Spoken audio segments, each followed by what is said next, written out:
Hello বন্ধুরা, আজকের ভিডিওতে আপনাকে স্বাগতম। আচ্ছা বন্ধুরা, একটা কথা বলুন তো, বাস্তব জীবনে তো আমাদের হাজারটা প্যারা, তাই না? বসের ঝাড়ি, গার্লফ্রেন্ডের বায়না, পকেটের টানাটানি, মানে পদে পদে শুধু বাধা আর বাধা। কিন্তু স্বপ্নে, আরে স্বপ্নে তো আমরাই কিং। সেখানে আমাদের কেউ আটকাতে পারে না। কখনো সুপারম্যানের মতো আকাশে উঠছি, তো কখনো হাল্কের মতো সব ভেঙে চুরে দিচ্ছি। কারণ স্বপ্নে কোনো লিমিটেশন নেই, কোনো রুলস নেই। কিন্তু কেমন হবে যদি এই স্বপ্নের সুপার পাওয়ারগুলো হঠাৎ করে বাস্তব জীবনে সত্যি হয়ে যায়? একবার ভাবুন তো, আপনার শরীরের কোনো পার্টস পাল্টাতে গেলেন আর তার সাথে buy one get one free অফারের মতো একটা সুপার পাওয়ারও পেয়ে গেলেন। কেমন হবে ব্যাপারটা? তবে দাঁড়ান, এটা কোনো কস্টিউম পরা হলিউডি হিরোর গল্প না। এটা একটা কোরিয়ান সিনেমা, যেখানে আমাদের হিরোরা আপনার আমার মতোই সাধারণ, কিন্তু ভিলেনদের ধোলাই দিতে ওস্তাদ। এক কথায় কমেডি, ইমোশন আর অ্যাকশনের এক ফাটাফাটি ককটেল। তো চলুন গল্পে ডুব দেওয়া যাক। সিনেমার শুরুতেই এক হাসপাতালে এন্ট্রি হয় এক ট্যাটু আঁকা ডোনার পেশেন্টের। ডাক্তারদের মতে বেচারা সুইসাইড করেছে। একজন ডাক্তার বলেন, আরে মুখটা চেনা চেনা লাগছে। তো অন্যজন জ্ঞান দিয়ে বলেন, হিস্ট্রি বইতে দেখেছেন হয়তো। ডাক্তারদের সিরিয়াসনেস লেভেলটা দেখছেন? ডাক্তাররা সবাই কাজ শেষ করে অপারেশন থিয়েটার রুম থেকে বেরিয়ে যান। হঠাৎ নার্সদের সে কি চিৎকার! ডাক্তাররা দৌড়ে ভেতরে গিয়ে দেখেন আমাদের সেই ডোনার হাওয়ায় মিলিয়ে ছাই হয়ে যাচ্ছে। এই অবস্থা দেখে সবাই আতঙ্কিত হয়ে যায়। আগের অংশে আমরা দেখলাম যে এক মিস্টিরিয়াস ডোনার ছাই হয়ে উধাও হয়ে গেল, কিন্তু তার সুপার পাওয়ারওয়ালা অঙ্গগুলো রয়ে গেল। এখন প্রশ্ন হলো, এই অঙ্গগুলো কাদের শরীরে লাগানো হলো আর তাদের জীবনে কি কি পরিবর্তন এলো? তো সেই ডোনারের হার্ট, কিডনি, ফুসফুস, লিভার সব কিছুই আলাদা আলাদা পেশেন্টদের শরীরে ট্রান্সপ্লান্ট করে দেওয়া হয়, অনেকটা লটারির টিকিটের মতো। যে পাবে তার ভাগ্য খুলে যাবে। আর এভাবেই আমাদের দেখা হয় সিনেমার প্রথম নায়িকা ওয়ানশির সাথে। সে তার বাবার সাথে হাসপাতালে এসেছে। বেচারির হার্ট ট্রান্সপ্ল্যান্ট হয়েছে, কিন্তু ট্রান্সপ্ল্যান্টের পর সে এতটাই ফিট যে ডাক্তার নিজেই অবাক। ডাক্তার সাহেব তো রীতিমতো শকড হয়ে বললেন, আরে এ তো মিরাকল, এমন কেস তো আমি আমার জীবনে প্রথম দেখলাম। তাড়াতাড়ি ছুটি দিয়ে বাবা মেয়েকে বাড়ি পাঠিয়ে দিলেন। এরপর বাবা মেয়ে খেতে বসেছে, আর তখনই বাবা, মানে আমাদের জংউইন, মেয়ের হাতে একটা ট্যাটু দেখে ফেলেন। সাথে সাথে তার ভেতরের সিআইডি বাবা জেগে ওঠে। তিনি জিজ্ঞেস করেন, এই ট্যাটু কোত্থেকে এলো? কোনো বন্ধু-বান্ধব জুটেছে? মেয়ে তো সোজা উত্তর দেয়, না বাবা, কোনো বন্ধু নেই। অপারেশনের পর দেখি এই ট্যাটুটা হাতে ফ্রিতে চলে এসেছে, মনে হয় অপারেশনের সাইড এফেক্ট। বাবা মেয়ের হার্ট রেট দেখে টেনশনে পড়ে যান আর বলেন, আস্তে আস্তে খামা। এর মধ্যেই মেয়ে বায়না ধরে, বাবা আমি তাইকোয়ান্দো শিখব। বাবা তো শুনেই না করে দেন, বলেন, একদমই না, আমি চাই তুই সেফ থাকিস। তো ওয়ানশির বাবা মেয়ের তাইকোয়ান্দো শেখার কথা শুনেই ইমোশনাল হয়ে পড়েন। তিনি কাঁদতে কাঁদতে বলেন, তোর পরিবারের সবাই তো হার্ট অ্যাটাকেই মারা গেছে, আমি চাই না তোর সাথেও এমন কিছু হোক। বেচারা বাবা, তিনি তো আর জানেন না যে তার মেয়ে এখন এমন হার্ট পেয়েছে যেটা দিয়ে সে পুরো দুনিয়া ওলটপালট করে দিতে পারে। সিন কাট করে এবার আমরা চলে যাই আরেক সুপার অঙ্গগ্রহীতার কাছে। ইনি হলেন একজন ভণ্ড বাবা, মানে কাল্ট লিডার, নাম ইয়াংচুন। তারও প্যানক্রিয়াস ট্রান্সপ্ল্যান্ট হয়েছে এবং তিনি এখন প্রায় মরমর অবস্থা। অন্তত তার মেয়ে চুনু আর তো তাই মনে করে। মেয়ে তো বাবাকে মরতে দেখে মহা খুশি। সে আড়ালে গিয়ে কাউকে ফোন করে বলছে, বাবা তো মরতে বসেছে, এবার সব সম্পত্তি আমাদের, তাড়াতাড়ি সব ব্যবস্থা করে ফেলো। কিন্তু রুমে ঢুকেই তার প্ল্যান চৌপাট। সে দেখে তার মরণাপন্ন বাবা দিব্যি বিছানায় বসে আছেন, এখনই কিছু খেতে চান, তার প্রচণ্ড ক্ষুধা পেয়েছে। হাতে সেই সিগনেচার ট্যাটু। মেয়ের তো স্বপ্নভঙ্গ। অন্যদিকে ওয়ানশি আবার তার বাবার তাইকোয়ান্দো ক্লাসে হাজির। সে বাবাকে আবারও তাইকোয়ান্দো শেখার জন্য অনুরোধ করে, কিন্তু বাবা এবারও মানা করে দেন। তিনি মেয়ের হাতে টাকা গুজে দিয়ে বলেন, যা নতুন জুতো কিনে নিস যা। বাবা ভাবছেন জুতো কিনে দিলেই মেয়ে শান্ত হয়ে যাবে। কি সরল বাবা। যাই হোক, কাছেই এক ছেলে পাঞ্চিং ব্যাগে কিক মারছিল। ওয়ানশি তো আর চুপ করে থাকতে পারে না। সে ছেলেটার কাছে গিয়ে ভাব নিয়ে বলে, এই ছেলে শোনো, আমি যখন তোমার বয়সী ছিলাম না, তখন এর চেয়ে ফাটাফাটি কিক মারতাম। এই বলে সে ছেলেটিকে দেখাতে যায় আসল কিক কাকে বলে। আর যেই না সে এক কিক মেরেছে, সাথে সাথে পাঞ্চিং ব্যাগটা ভীষণ করে ফেটে চৌচির। পাঞ্চিং ব্যাগ ফেটে গেছে দেখে ওয়ানশি আতঙ্কিত হয়ে যায়। বাবা যখন দৌড়ে এসে জিজ্ঞেস করেন কি হয়েছে, ওয়ানশি তখন মাছুম মুখ করে পাশের ছেলেটার দিকে আঙুল দেখিয়ে বলে, আমি কিছু করিনি, ওই ছেলেটা করেছে। মানে সুপার পাওয়ার হজম করা গেলেও দোষ হজম করা যায় না। তারপর সে সোজা বাড়ির দিকে হাঁটা দেয়, কিন্তু রাস্তায় গিয়েই তার ভেতরের শক্তিমান জেগে ওঠে। একটা ফাঁকা রাস্তা আর নিজের হাতের ট্যাটুটা দেখে সে ভাবে, দেখা যাক আমার মধ্যে কতটা শক্তি আছে। এই ভেবে সে এমন দৌড় লাগায় যে রাস্তার বাইকওয়ালাও তার পেছনে পড়ে যায়। সে বাতাসে উড়তে থাকে যেন সে সুপারম্যান বা ফ্ল্যাশ, কিন্তু বিনা কস্টিউমে। তবে সুপার পাওয়ার পেলেই তো আর কন্ট্রোল করা যায় না। সামনে একটা গাড়ি চলে আসে আর ওয়ানশি ব্রেক কষতে গিয়েও পারে না, সোজা গিয়ে গাড়ির সাথে ধাক্কা। গাড়ি তো প্রায় উল্টেই যাচ্ছিল, কিন্তু শেষ মুহূর্তে আমাদের ওয়ান্ডার ওম্যান একাই পুরো গাড়িটাকে ধরে ফেলে। অন্যদিকে সেই ভণ্ড বাবা আর তার লোভী মেয়ে চুনওয়া একসাথে বসে খাচ্ছে। মেয়ে তো মহা টেনশনে। সে বাবাকে সুস্থ হতে দেখে ডাক্তারকে ডেকে পাঠায় আর বলে, ডাক্তার সাহেব, আমার বাবা তো একদম ফিট। আমার মনে হয় ওই ডোনারের প্যানক্রিয়াসের মধ্যেই কোনো জাদু আছে। খুঁজে বের করুন তো ওই মিস্টিরিয়াস ডোনারটা কে ছিল। সিন কাট করে আমরা দেখি আর একজনকে, জিসাং, একজন স্ক্রিন রাইটার, যে ইউটিউবে ওয়ানশিরের দৌড়ানোর ভিডিও দেখছিল। আর এই জিসাংই হলো আমাদের গল্পের সেকেন্ড হিরো। পরের দিন ওয়ানশি তার বাবার চোখ ফাঁকি দিয়ে পালিয়ে আবার সেই রাস্তায় প্র্যাকটিস করতে আসে, কিন্তু এবার সে ধরে ফেলে যে কেউ তার ভিডিও বানাচ্ছে। এটা বুঝতে পেরে হঠাৎই সে হাওয়ায় মিলিয়ে যায়। পরক্ষণেই ওয়ানশি ভিডিওগ্রাফারের হাত মুচড়ে দিয়ে জিজ্ঞেস করে, এই তুই কে রে? আর সেই ভিডিওগ্রাফার আর কেউ নয়, আমাদের হিরো নম্বর 2 জিসাং। ঠিক তখনই সে জিসাংয়ের হাতেও সেম টু সেম ট্যাটুটা দেখতে পায়, আর সাথে সাথে দুজনের মুড চেঞ্জ, অ্যাকশন থেকে সোজা ফ্রেন্ডশিপ মোডে চলে আসে তারা। বসার পর জিসাং নিজের পরিচয় দেয়, আমারও ফুসফুস ট্রান্সপ্লান্ট হয়েছে।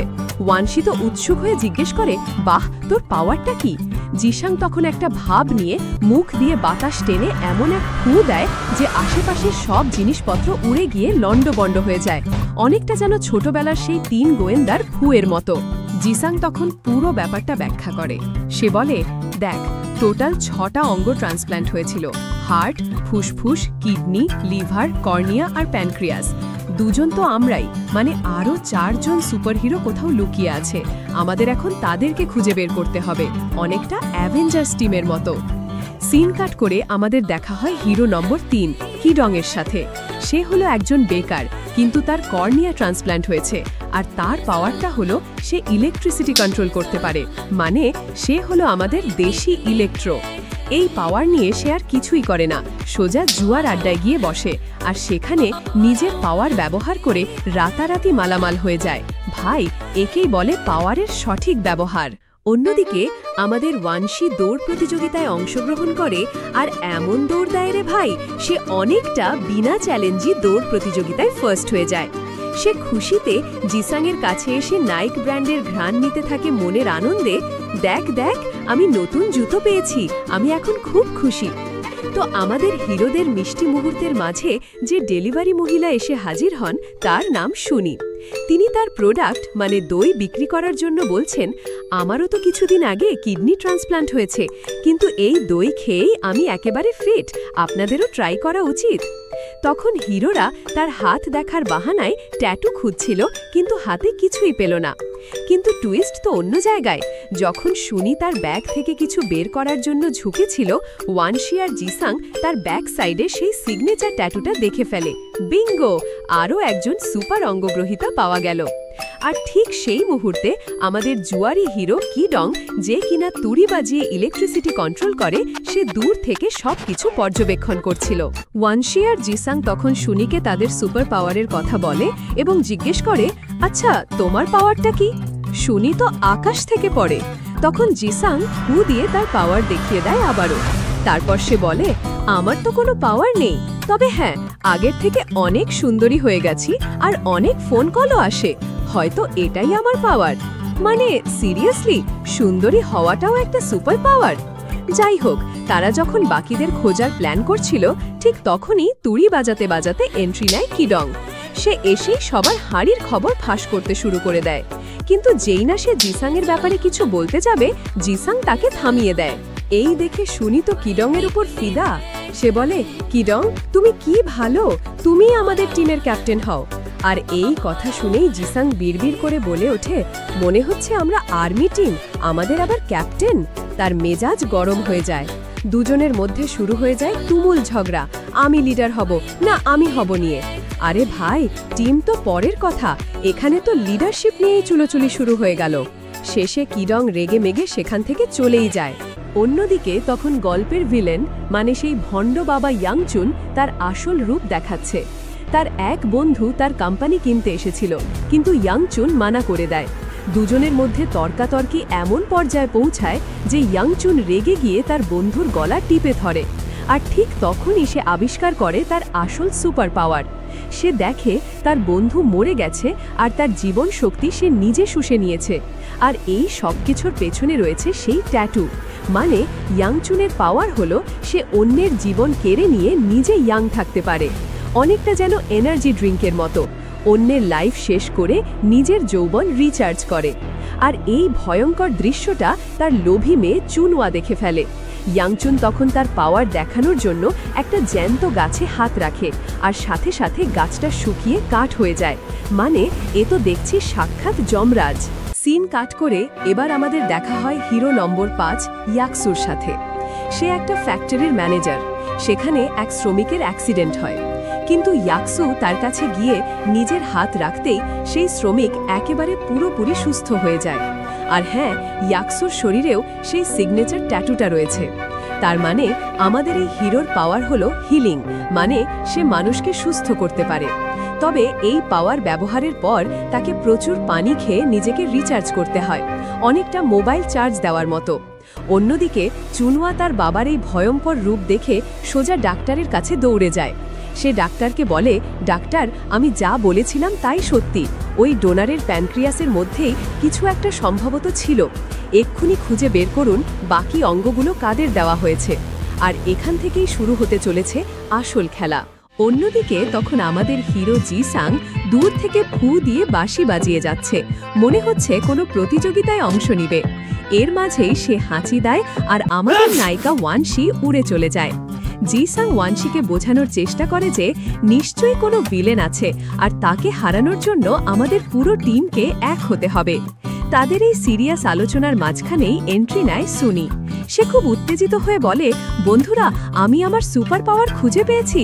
এই বলে সে তার পাওয়ার দেখানোর চেষ্টা করে, কিন্তু বাকিদের মুখের এক্সপ্রেশন দেখেই বোঝা যাচ্ছিল যে না থাক, আর দেখাতে হবে না।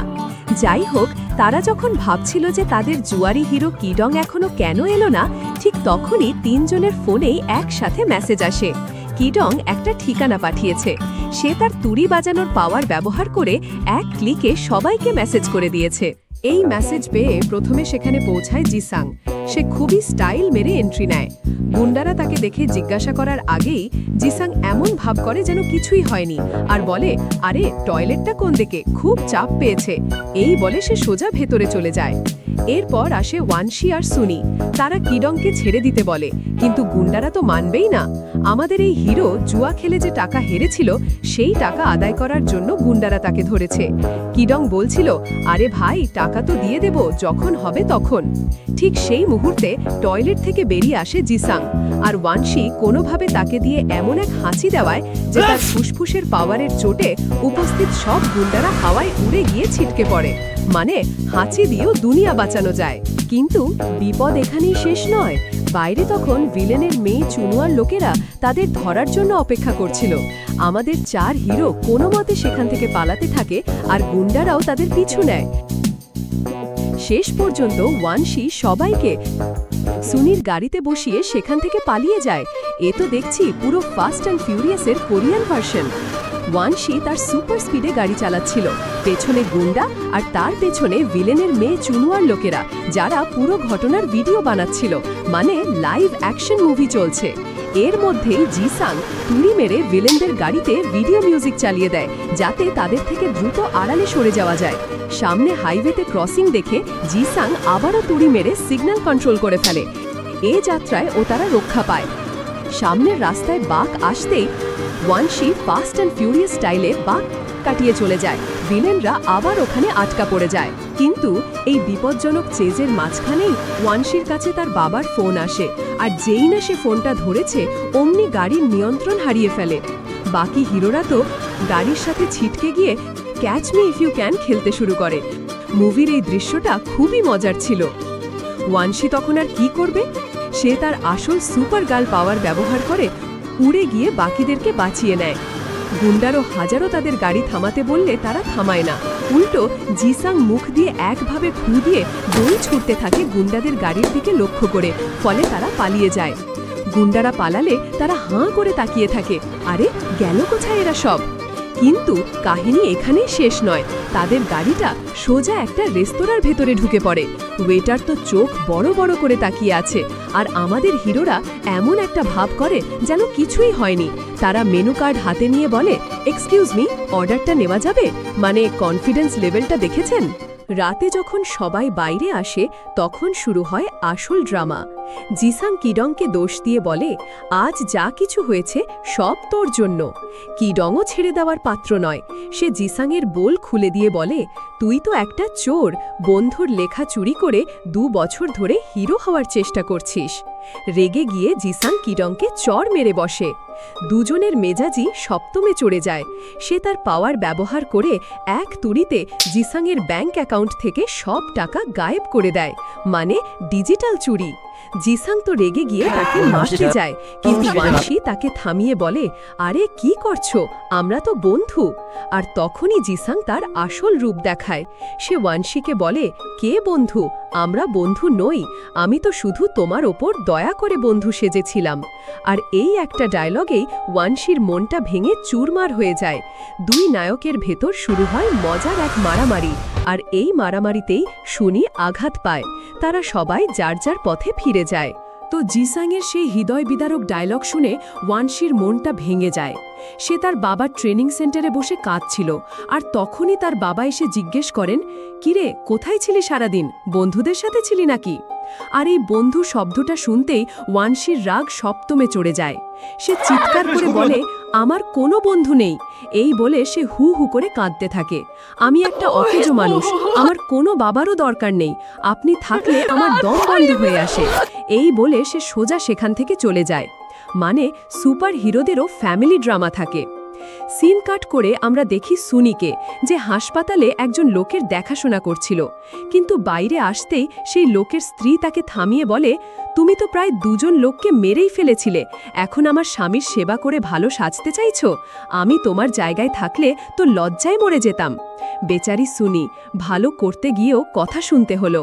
অন্যদিকে আমাদের ভিলেনের মেয়ে চুনুয়া সেই সুপার হিরোদের অ্যাকশনের ভিডিওটা দেখে মহা খুশি। সে তার লোকদের নির্দেশ দেয়, এই সুপার হিরোদের টিমটাকে এক্ষুনি কিডন্যাপ করো।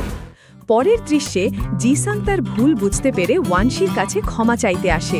সে বলে, আমি গল্পটা চুরি করিনি, আমার বন্ধু ওটা ফেলে গিয়েছিল। ওয়ানশি তখন ভাঙা মন নিয়ে জিজ্ঞেস করে, আচ্ছা তুমি যে বলেছিলে আমার ওপর দয়া করে বন্ধু হয়েছিলে, ওটা কি সত্যি ছিল? জিসাং তখন না না করে সরি বলে। মানে হিরোদের মধ্যেও প্যাচ আপ সিন চলছে। এক জায়গায় সবাই একত্রিত হয়, যে যার মতো করে তারা একে অপরকে সরি বলে। আর সুনি তাদের থেকে দূরে চলে যেতে চায়, কারণ তার কোনো সুপার পাওয়ার নাই।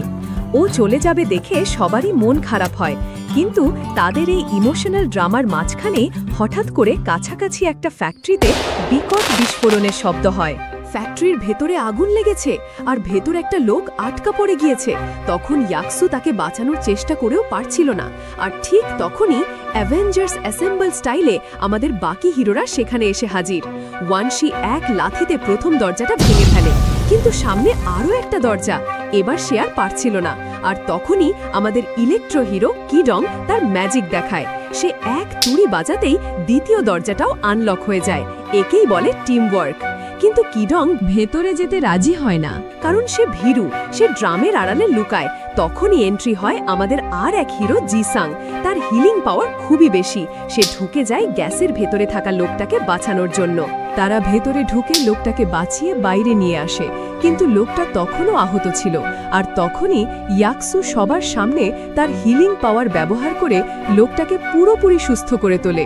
এই দৃশ্য দেখে বাকিরা বুঝে যায় যে আরে এ তো আমাদেরই দলের প্লেয়ার। কিন্তু পাওয়ার ব্যবহারের পর ইয়াকসুর নিজেরই চার্জ শেষ হয়ে যায়। সে পানি খাওয়ার জন্য ছটপট করতে থাকে। কিডং তার জন্য পানি আনতে যায়। কিডংয়ের আসতে দেরি হওয়াতে শুনি উত্তেজনার বশে ইয়াকসু আর জিসাং দুজনের হাত একসাথে ধরে ফেলে। হঠাৎ করেই জিসাংয়ের পাওয়ার শুনির শরীর দিয়ে পাস হয়ে সোজা ইয়াকসুর কাছে পৌঁছাতে শুরু করে। ব্যাপারটা অনেকটা ওয়াইফাই রাউটারের মতো। শুনি যেন একটা পাওয়ার বুস্টার, যে সিগন্যালকে আরও শক্তিশালী করে দিচ্ছে। আমরা দেখি ইয়াকসুর যে ট্যাটুটা প্রায় মুছে গিয়েছিল সেটা আবার গাঢ় হয়ে ফুটে উঠছে, যেন মোবাইলের ব্যাটারি রিচার্জ হয়ে গেল। আর সে সাথে সাথেই জ্ঞান ফিরে পায়। আর তখনই সবাই বুঝতে পারে শুনির আসল সুপার পাওয়ার। সে সুন্দরী নয় বা তার কাছে বেশি ফোন কলও আসে না। সে আসলে একটা জ্যান্ত পাওয়ার ব্যাংক। সে একজনের শক্তি অন্যজনের কাছে পৌঁছে দিতে পারে, আর সেই শক্তিকে দ্বিগুণও করে দিতে পারে। আর ঠিক তখনই কাহিনীতে আসে নতুন এক টুইস্ট। কয়েকটা গ্যাসের সিলিন্ডার তাদের দিকে গড়িয়ে গড়িয়ে আসতে থাকে। সবাই তো পালাও পালাও করে দৌড় লাগায়, কিন্তু তারা খেয়াল করে যে কিডং তাদের সাথে নেই। সে ভেতরেই আটকে পড়েছে। দুজন হিরো তখন বলে, আপনারা ইয়াকসুকে নিয়ে যান, আমরা কিডংকে আনছি। তারা ভেতরে গিয়ে দেখে কিডং আগুনের মধ্যে একা বসে আছে। তাকে বাঁচানোর জন্য জিসাং এগিয়ে আসে, কিন্তু কিডং তখন ধোঁয়ায় শ্বাস নিতে পারছিল না। শেষে জিসাং তাকে সিপিআর দিয়ে কোনো মতে বাইরে নিয়ে আসে। মানে হিরোদেরও একে অপরকে বাঁচাতে হয়। তো সেই ভয়ঙ্কর আগুন থেকে বাঁচার পর আমাদের সুপারহিরো টিম একটা রেস্তোরাঁয় বসে খাচ্ছে। আর সেখানে শুনি সবার জন্য নামকরণ অনুষ্ঠান শুরু করেছে। সে বলছে আমাদের সবার একটা কুল নাম থাকা উচিত, যেমন ইয়াকসু হবে ব্যাটারি ম্যান, কিডং হবে ব্লুটুথ ম্যান। মানে সুপারহিরোদের নামগুলো শুনেছেন একবার? রাতে ওয়ানশি তার বাবার কাছে যায়। তার বাবা গাড়ির টায়ারের নাট খুলতে পারছিল না। গোপনে তার বাবাকে সাহায্য করে, আর বাবা কিছুই টের পান না। মানে সুপার পাওয়ারের পাশাপাশি ফ্যামিলি ড্রামাও চলছে। কিন্তু আসল খেলা তো অন্য জায়গায়। পরের দৃশ্যে আমাদের ভিলেন ইয়াংচুন একটা লিফটের ভেতরে ঘটনাক্রমে ইয়াকসুর সাথে দেখা করে ফেলে, আর সে ইয়াকসুর হাতে সেই সিগনেচার ট্যাটুটা দেখে ফেলে। ইয়াংচুন তখন ভালো মানুষের মতো জিজ্ঞেস করে, তোমার কি কোনো অঙ্গ ট্রান্সপ্লান্ট হয়েছে? ইয়াকসু সরল মনে উত্তর দেয়, হ্যাঁ, আমার লিভার ট্রান্সপ্লান্ট হয়েছে, কোনো সাইড এফেক্ট নেই, তবে সবাই বলছে আমি নাকি ইয়াং হয়ে গেছি। আর এই কথা শুনেই ইয়াংচুনের মাথায় দুষ্ট বুদ্ধি খেলে যায়। পরের দৃশ্যেই আমরা দেখি ইয়াকসুকে কিডন্যাপ করে একটা গোপন জায়গায় নিয়ে আসা হয়েছে। আর এই কিডন্যাপিংটা করেছে ইয়াংচুনের লোভী মেয়ে। সে ডাক্তারকে বলছে, কি করছো, তাড়াতাড়ি কাজ শুরু করো। কিন্তু ঠিক তখনই সেখানে এন্ট্রি নেয় স্বয়ং ভিলেন ইয়াংচুন।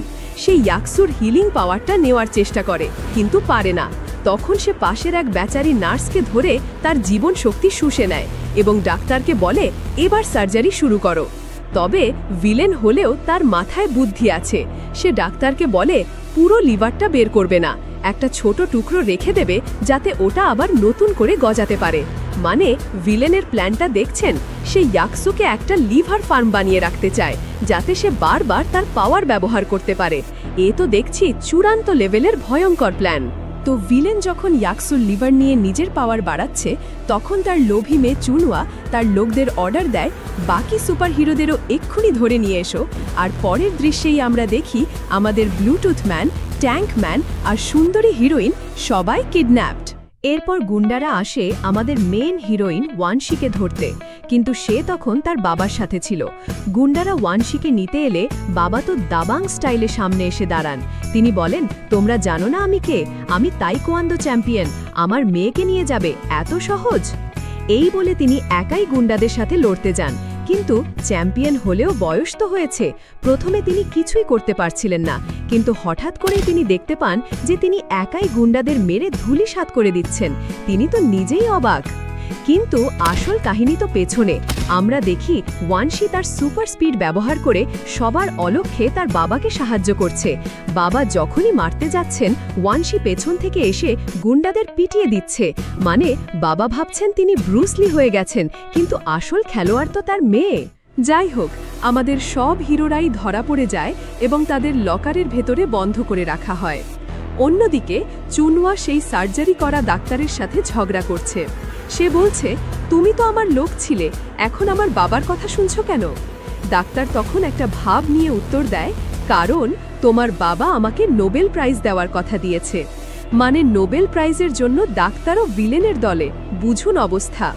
তখন চুনওয়া তার বাবা ইয়ংচুনের কাছে যায়, কিন্তু গিয়ে দেখে তার বাবা পুরোপুরি বদলে গেছে। সে এখন আর সেই আগের ভণ্ড বাবা নেই, বরং আরও ভয়ঙ্কর কেউ হয়ে উঠেছে। মেয়ে তো বাবাকে এই নতুন রূপে দেখে অবাক। সে জিজ্ঞেস করে, তুমি কে? ইয়ংচুন একটা শয়তানি হাসি দিয়ে বলে, আমাকে চিনতে পারছিস না? আমি তোর বাবা। এরপর ইয়ংচুন শাওয়ার নিতে গিয়ে অন্য এক দুনিয়ায় চলে যায়। সেখানে সে একটা মিস্টিরিয়াস সার্কেল দেখতে পায়, যার ভেতর থেকে একটা ভূতের মতো লোক বেরিয়ে এসে তার হাত ধরে, আর সেই ভূতটা তাকে ভেতরে টেনে নিতে চায়। কোনো মতে ইয়ংচুন নিজের হাত ছাড়িয়ে বাস্তবে ফিরে আসে এবং রাগে আয়নার ওপর এক ঘুষি মারে। মানে ভিলেনের জীবনেও পাস্টের ভূত হানা দিচ্ছে। পরে আমরা দেখি হাজার হাজার লোক তার চার্চে ভিড় জমাচ্ছে। মেয়ে চুনওয়া এইসব দেখে জিজ্ঞেস করে, বাবা আপনি কি করতে চলেছেন? ইয়াংচুন তখন একটা ভাব নিয়ে উত্তর দেয়, আমি সবার ঈশ্বর হব। মানে ভিলেনের অ্যাম্বিশনটা দেখছেন, একেবারে ঈশ্বর হওয়ার স্বপ্ন।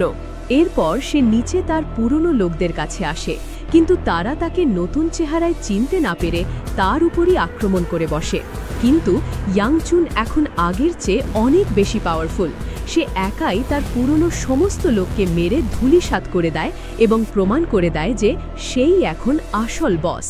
তো বন্ধুরা, আমাদের ব্লুটুথ ম্যান কিডং তো এখন ভিলেনের কবলে, কিন্তু আপনারা কি ভেবেছেন সে চুপচাপ বসে থাকবে?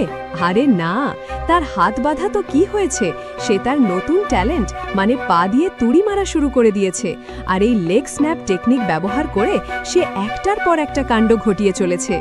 সে পা দিয়ে তুড়ি মেরে প্রথমে নিজের ঘরের দরজা খোলে, তারপর নার্সরা যখন তাকে অপারেশন থিয়েটারে নিয়ে যাচ্ছিল তখনও সে লুকিয়ে লুকিয়ে পা দিয়ে তুড়ি মেরে সুনির রুম খুলে দেয়। ওয়ানশির মোবাইলে SOS মেসেজ পাঠাচ্ছে। মানে মাল্টিটাস্কিংয়ের লেভেলটা দেখছেন? তাকে অপারেশন থিয়েটারে আনা হয়েছে কারণ আমাদের ভিলেনের এখন নতুন চোখ লাগবে। সে কিডংয়ের পাওয়ারফুল চোখটা নিজের চোখে লাগিয়ে আরও শক্তিশালী হতে চায়। আর ডাক্তাররা তাকে অজ্ঞান করার ঠিক আগ মুহূর্তে আমাদের চালাক হিরো শেষবারের মতো পা দিয়ে তুড়ি মেরে ঠাস করে নায়িকাকে তাদের পারফেক্ট লোকেশনটা সেন্ড করে দেয়। এবার হবে আসল খেলা। ওয়ানশি তো মেসেজ পেয়েই অ্যাভেঞ্জার্স মোডে চলে আসে, কিন্তু তার বাবা তাকে থামিয়ে দিয়ে বলেন, আমি জানি তুই কোথায় যাচ্ছিস, কিন্তু এবার আর একলা নয়। ওয়ানশি অবাক হয়ে জিজ্ঞেস করে, বাবা তুমি কবে থেকে জানো আমার পাওয়ারের কথা? বাবা তখন একটা কমেডি ডায়লগ দেন, আরে বাবা মা তো বাচ্চাদের পাত দেওয়ার শব্দ শুনেও চিনে ফেলে, আর তোর তো সুপার পাওয়ার। এই বলে সেই হাউমাউ করে কাঁদতে থাকে। ওয়ানশি তখন ইমোশনাল হয়ে বলে, আমার বন্ধুরা বিপদে আছে, তারা আমার পরিবারের মতো, আমাকে যেতেই হবে। আর এই কথা শুনে বাবাও মেয়ের সাথে যেতে রাজি হয়ে যান। মানে এবার বাবা মেয়ের জুটি একসাথে ভিলেনকে ধোলাই দেবে। শুনি তখন জিসাংকে অজ্ঞান অবস্থা থেকে জাগিয়ে তোলে, তারা দুজনেই বন্দি ঘর থেকে বেরিয়ে যেতে সক্ষম হয়। কিটক্যাংয়ের একটা কর্নিয়া বা চোখ বের করে নেওয়া হয়। ইয়াংচুন ব্লুটুথ ম্যানের তুড়ির পাওয়ার পরীক্ষা করে দেখে পারফেক্ট কাজ করছে। অন্যদিকে ইয়াংচুন হাজার হাজার মানুষের সামনে এসে ঘোষণা করে, আজ থেকে আমি তোমাদের ঈশ্বর। কিন্তু কেউ তাকে পাত্তা দিচ্ছিল না। তখন সে পাশে থাকা নিজের পুরনো ছবিটা ভেঙে ফেলে এবং নিজের পাওয়ার দেখাতে শুরু করে। সে একজন অসুস্থ লোককে স্পর্শ করতেই সে সুস্থ হয়ে যায়। এরপর সে আরও 2-3 জনকে সুস্থ করে তোলে। এই মিরাকল দেখে উপস্থিত সবাই তো অবাক। তারা তাকে আসল ঈশ্বর ভেবে নেয় এবং তার পূজা করতে শুরু করে। মানে ভিলেনের মার্কেটিং স্ট্র্যাটেজিটা দেখছেন, একেবারে পারফেক্ট। তো একদিকে যখন ভিলেন ঈশ্বর সাজার অ্যাক্টিং করছে, ঠিক তখনই সেখানে এন্ট্রি নেয় আমাদের হিরোইন ওয়ানশি আর তার বাবা। ইয়ংচুন তো ওয়ানশিকে দেখে একেবারে ফিদা। সে বলে, বাহ, তুমি তো খুব সুন্দরী। ওয়ানশিও একটা হালকা হাসি দেয়। এরপর সে ওয়ানশির বাবার দিকে তাকিয়ে বলে, আমি আপনার ব্যাপারে অনেক শুনেছি। এই বলে সে হাত মেলানোর জন্য এগিয়ে আসে, কিন্তু ওয়ানশি তার হাতে সেই সিগনেচার ট্যাটুটা দেখে ফেলে। আর কোনো কথা না বাড়িয়ে সে ইয়ংচুনকে এমন এক লাথি মারে যে ছিটকে দূরে গিয়ে পড়ে। কিন্তু ভিলেন তো আর কাঁচা খেলোয়াড় নয়, সে পানি খেয়ে নিজের ভাঙা হাতটা আবার ঠিক করে ফেলে। এই দৃশ্য দেখে ওয়ানশি তো অবাক। সে রেগে গিয়ে বলে, তাহলে তুই সেই ভিলেন? আমার বন্ধুরা কোথায়? তুই তাদের কিডন্যাপ করেছিস কেন? ভিলেন তখন একটা নির্দোষ মুখ করে বলে, আমি কিডন্যাপ করিনি, আমার মেয়ে করেছে। তবে হ্যাঁ, তোমার হারটা কিন্তু আমার চাই। এই কথা শুনে ওয়ানশির বাবা রেগে গিয়ে ভিলেনকে মারতে যায়, কিন্তু মেয়ে তাকে ধরে ফেলে। আর ঠিক তখনই বাকি হিরোরা শুনি আর জিসাং সেখানে এসে হাজির। আর তারপর যা শুরু হলো তা হলো ক্লাসিক ফ্যামিলি ড্রামা। শুনি ওয়ানশির বাবাকে দেখে নিজেদের পরিচয় দিতে শুরু করে। তাদের মধ্যে লম্বা আলোচনা চলতে থাকে। আর বেচারা ভিলেন ইয়ংচুন সাইড থেকে বারবার বলছে, হ্যালো, আমিও এখানে আছি, আমার দিকেও একটু তাকাও। কিন্তু কেউ তাকে পাত্তাই দিচ্ছে না। মানে ভিলেনের কি অবস্থা! এর মধ্যেই আর একটা কমেডি। ওয়ানশি ভিলেনকে মিস্টার বলে ডাকছিল। জিসাং তো অবাক হয়ে জিজ্ঞেস করে, তুমি ওকে মিস্টার কেন বলছো? ওয়ানশি উত্তর দেয়, কারণ ও দেখতে হ্যান্ডসাম। মানে সিরিয়াসলি ভিলেনের সাথে ফ্লার্টিং? বুঝুন অবস্থা। তো যখন কেউ ভিলেনকে পাত্তা দিচ্ছিল না, তখন তুড়ি মেরে সবার মনোযোগ আকর্ষণ করে। হিরোরা তাকে জিজ্ঞেস করে, আমাদের বাকি দুই বন্ধু কোথায়? ভিলেন তখন একটা শয়তানি হাসি দিয়ে তার ট্যাটু দেখিয়ে বলে, ওদেরকে তো আমি খেয়ে ফেলেছি। এই কথা শুনে ওয়ানশির বাবা রেগে গিয়ে তাকে মারতে যান, কিন্তু ভিলেন তাকে এক ঝাটকায় দূরে ফেলে দেয়। ওয়ানশি কোনো মতে তার বাবাকে বাঁচায় এবং এরপর শুরু হয় আসল লড়াই। ভিলেন বনাম হিরোইন। লড়াইটা ছিল আসলেই চমকপ্রদ। দুজনের মধ্যে ফাটাফাটি ফাইট চলতে থাকে, কিন্তু বেশ কিছুক্ষণ একা লড়ার পর ওয়ানশি ক্লান্ত হয়ে পড়ে যায়। ভিলেন যখন তাকে মারতে যাচ্ছিল, ঠিক তখনই আমাদের ট্যাঙ্কম্যান জিসাং তার ফুসফুসের পাওয়ার ব্যবহার করে এমন এক ফু দেয় যে ভিলেন ছিটকে দূরে গিয়ে পড়ে। কিন্তু কাহিনীতে আসল টুইস্ট তো এখন। আমরা দেখি যে জিসাংয়ের হাত ধরেছিল শুনি, আর তখনই সবাই আবারও বুঝতে পারে যে শুনির আসল সুপার পাওয়ার কি। সে সুন্দরী নয়, বরং সে অন্যের পাওয়ারকে দ্বিগুণ করে দিতে পারে। সে হলো আমাদের টিমের পাওয়ার বুস্টার। কিন্তু ভিলেনও কম যায় না। সে তুড়ি দিয়ে লাইট অফ করে ফেলে, আবার উঠে গিয়ে ওয়ানশিকে দূরে ফেলে দেয় এবং জিসাংকে এক আঙুলের টোকায় ঘায়েল করে দেয়। এরপর সে সুনির পাওয়ার নেওয়ার জন্য এগিয়ে যায়, কিন্তু যেই সে সুনিকে স্পর্শ করে, সেই মিস্টিরিয়াস সার্কেলটা আবার দেখা যায় এবং সে ভয়ে পিছিয়ে আসে। তখন ভিলেন সুনিকে একটা অফার দেয়। সে বলে, আমাদের দুজনের এক হয়ে যাওয়া উচিত, তাহলে আমরা আরও শক্তিশালী হয়ে যাব। মানে ভিলেন এখন হিরোইনকে তার দলে টানার চেষ্টা করছে। এ তো দেখছি চূড়ান্ত লেভেলের নাটক। তো একদিকে যখন ফাইনাল শোডাউন চলছে, অন্যদিকে তখন আমরা দেখি কিডং আর ইয়াকসু একটা ঘরে বন্দি। কিডং চিৎকার করে ইয়াকসুকে বলছে, ভাই, আমাকে হিল কর, আমাকে সুস্থ করে দে। ইয়াকসু তো হতাশ হয়ে বলে, আমি কিভাবে করব? ভিলেন তো আমার লিভারই নিয়ে নিয়েছে। কিন্তু কিডং তাকে চেষ্টা করতে বলে, আর অবিশ্বাস্যভাবে ইয়াকসু তার বাকি থাকা শক্তি দিয়ে কিডংকে সুস্থ করে তোলে। আর ঠিক সেই মুহূর্তে লড়াইয়ের ময়দানে এন্ট্রি নেয় আমাদের ব্লুটুথ ম্যান কিডং। সে এসে চিৎকার করে তুড়ি বাজায় আর ভিলেনকে বলে, ওই ভিলেন, আমার চোখ ফিরিয়ে দে। সেই মুহূর্তেই ওয়ানশি ঘুষি বসিয়ে দেয় আর ভিলেন উড়ে গিয়ে তার সিটে গিয়ে পড়ে। মানে পুরো অ্যাভেঞ্জার্স টিম এখন একসাথে। সবাই তখন একে অপরের হাত ধরে।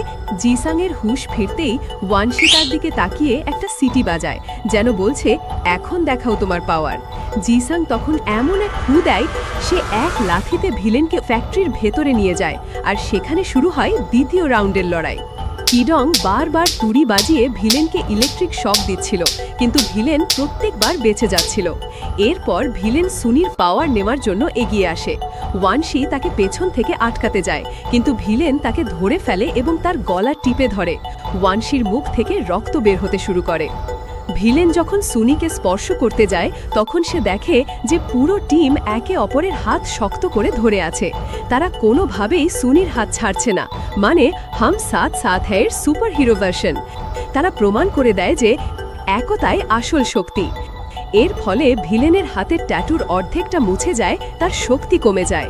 তখন বানশি আবার উঠে দাঁড়ায়, এবার তার শক্তি দ্বিগুণ। সে ভিলেনের ওপর এমনভাবে আক্রমণ করে যে ভিলেন একটাও মার দেবার সুযোগ পায় না। বানশি তাকে মেরে একেবারে ভর্তা বানিয়ে দেয়। এই মারামারি যেন তামিল সিনেমার গাঁজাখুরি মারামারিকেও সালাম জানিয়ে দিয়েছে। শেষে সে পা দিয়ে এমন এক শট ভিলেনের মাথায় মারে যে সে সোজা মাটির নিচে ঢুকে যায়, মানে খেলা খতম। কিন্তু বিপদ এখনো শেষ হয়নি। কিডং দেখতে পায় যে পুরো গির্জাটা তাদের ওপর ভেঙে পড়তে চলেছে। সে তখন তার ইলেকট্রিক পাওয়ার ব্যবহার করে এমন কিছু একটা করে যাতে সবাই কোনো মতে বেঁচে যায়। তারা যখন নিজেদের শক্তি পুনরুদ্ধার করার জন্য একে অপরের হাত ধরেছিল, ঠিক তখনই মাটির নিচ থেকে আবার উঠে আসে ভিলেন। সেও ওদের হাতে হাত মিলিয়ে সব পাওয়ার আবার ফিরিয়ে নিতে চায়। ভিলেন বলে, এবার তোরা সবাই মরবি। সবাই তো ভয়ে চিৎকার করছিল। ওয়ানশি তার বাবার নাম ধরে চিৎকার করে, আর ঠিক তখনই সুপারম্যান স্টাইলে উড়তে উড়তে এন্ট্রি নেন ওয়ানশির বাবা। তিনি এসে ভিলেনকে এমন এক লাথি মারেন যে তার সব পাওয়ার শেষ হয়ে যায় এবং সে আবার তার আগের বৃদ্ধ চেহারায় ফিরে আসে, মানে বাবার হাতেই ভিলেনের ফাইনাল ধোলাই। এরপর আমাদের 5 হিরো বাইরে বেরিয়ে আসে। শুনি বলে, আমরা তো এখন একটা পরিবার, কিন্তু আমাদের একটা টিমের নামও তো থাকা উচিত। সবাই কিছুক্ষণ ভেবেচিন্তে শেষে ঠিক করে যে তাদের দলের নাম হবে হাই ফাইভ। পরের দৃশ্যে সেই মহিলা যিনি শুনিকে খারাপ কথা বলেছিলেন, তিনি তার স্বামীর কাছে এসে দেখেন যে তার স্বামী পুরোপুরি সুস্থ। সে খুশিতে কান্নায় ভেঙে পড়ে। বাইরে এসে ইয়াকসু তার হিলিং পাওয়ার ব্যবহারের পর পানি খেয়ে নিজেকে রিচার্জ করে নেয়। আর এভাবেই আমাদের 5 সুপার হিরো মানে হাই ফাইভ টিম একে অপরের হাত ধরে দাঁড়িয়ে থাকে। আর এখানেই আমাদের সিনেমার গল্প শেষ হয়। কিন্তু দাঁড়ান, গল্প শেষ হলেও কিছু প্রশ্ন তো থেকেই গেল, তাই না? যেমন সেই মিস্টেরিয়াস ডোনারটা কে ছিল যার অঙ্গ নিয়ে এত কাণ্ড হলো? ভিলেন শাওয়ারের মধ্যে যে মিস্টেরিয়াস সার্কেলটা দেখছিল, ওটা কি ছিল?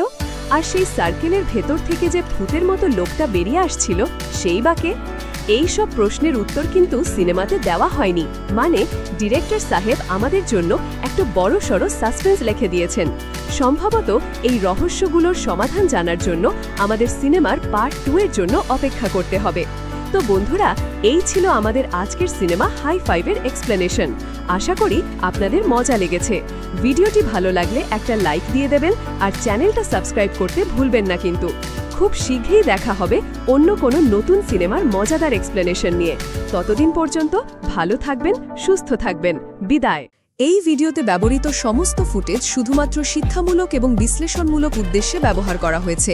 এটি ইউটিউবের ফেয়ার ইউজ নীতিমালার আওতায় পড়ে।